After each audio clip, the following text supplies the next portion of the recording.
السلام علیکم۔ اردو سنٹر میں خوش آمدید۔ آج میں قاضی غزنی اور تاجر کی بیوی کا قصہ سنانے جا رہی ہوں۔ سلطان محمود سبکتگین کے دور حکومت میں ایک شخص آذربائیجان سے ہندوستان کی طرف سفر پر روانہ ہوا۔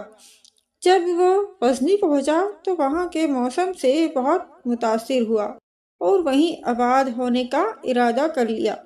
چونکہ وہ تجارت میں مہارت رکھتا تھا، اس نے بازار کا رخ کیا اور بروکر بن کر کاروبار میں کامیاب ہو گیا۔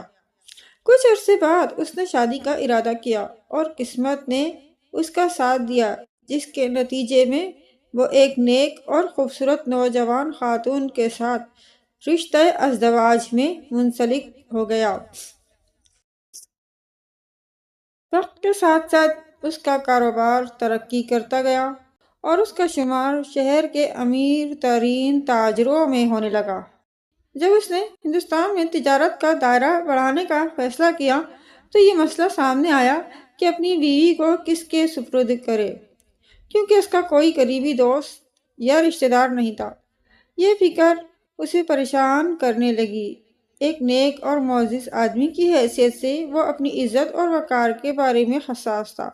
چنانچہ اس نے فیصلہ کیا کہ اپنے سفر پر روانہ ہونے سے پہلے اپنی بیوی کے لیے کوئی محفوظ جگہ تلاش کرے۔ شہر کے قاضی کو نیک اور دیانتدار سمجھا جاتا تھا، اس لیے تاجر نے سوچا کہ وہ اپنی بیوی کو قاضی کے سپرد کر دے۔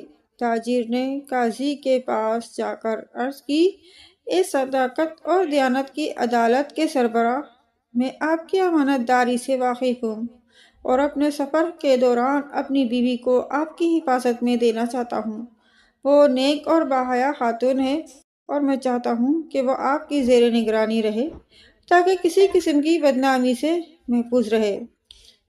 قاضی نے اس درخواست کو قبول کیا اور تاجر نے اپنی بیوی کے اخراجات کے لیے 1 سال کا پیسہ دے کر اسے قاضی کے سپرد کر دیا اور خود ہندوستان روانہ ہو گیا۔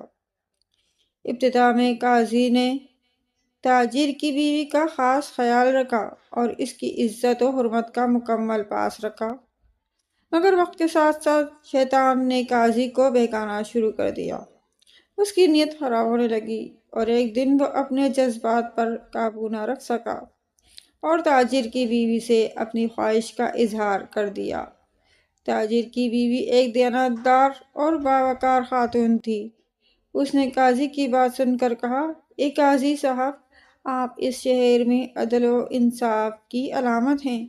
اگر آپ ہی ایسا کریں گے تو پھر اس معاشرے کا کیا ہوگا؟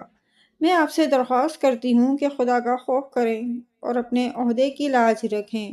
لیکن قاضی اپنی بدنیت پر قائم رہا اور تاجر کی بیوی کو ہراساں کرتا رہا۔ آخرکار اس خاتون نے فیصلہ کیا کہ وہ قاضی کے سامنے سر نہیں جھکائے گی اور اپنے دفاع کے لیے ہر ممکن اقدام کرے گی۔ جب تاجر واپس غزنی آیا تو اس کی بیوی نے فوراً اسے ساری کہانی سنائی۔ تاجر یہ سن کر حیران اور غصے سے بھر گیا۔ اس نے سوچا کہ وہ قاضی کو سزا دینے کے لیے سلطان محمود سبکتگین کے دربار کا سہارا لے گا۔ تاجر نے سلطان کے دربار میں قاضی کے خلاف مقدمہ دائر کیا اور اپنے الزامات کو ثابت کرنے کے لیے گواہ پیش کیے۔ سلطان محمود نے مقدمہ سننے کے بعد قاضی کو طلب کیا اور اس سے وضاحت طلب کی۔ قاضی نے اپنی صفائی میں جھوٹ بولا، لیکن سلطان نے حقیقت جاننے کے لیے مزید تحقیقات کی۔ جب قاضی کی بددیانتی ثابت ہو گئی تو سلطان نے نہ صرف اسے عہدے سے برطرف کر دیا بلکہ اسے عبرتناک سزا بھی دی تاکہ آئندہ کوئی شخص اپنے اختیارات کا غلط استعمال نہ کرے۔ یہ کہانی اس بات کا سبق دیتی ہے کہ امانت داری اور دیانتداری ہر شخص کے لیے ضروری ہے، خاص طور پر ان لوگوں کے لیے جو عدل و انصاف کے منصب پر فائز ہوں۔ اگر معاشرے کے سربراہ بددیانتی کریں گے تو پورا معاشرہ تباہی کے دہانے پر پہنچ جاتا ہے۔ اس لیے ہمیں چاہیے کہ اپنی نیتوں کو صاف رکھیں اور ہمیشہ اللہ کا خوف دل میں رکھیں۔